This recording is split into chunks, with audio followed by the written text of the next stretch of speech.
Hello guys, in today's video I'm going to show you how to fix CSGO not launching easy and quick. If you want to fix it, all you have to do first click here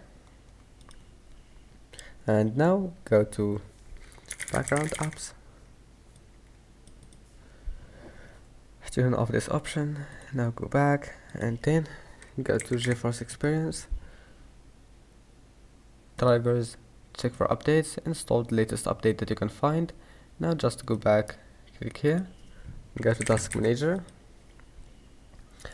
Now once you're here, all you have to do just click on memory to see application that takes your memory, and that's it. Now just right click and end task, and that's it. Just close all the applications that takes your memory and applications that you don't need, and that's it.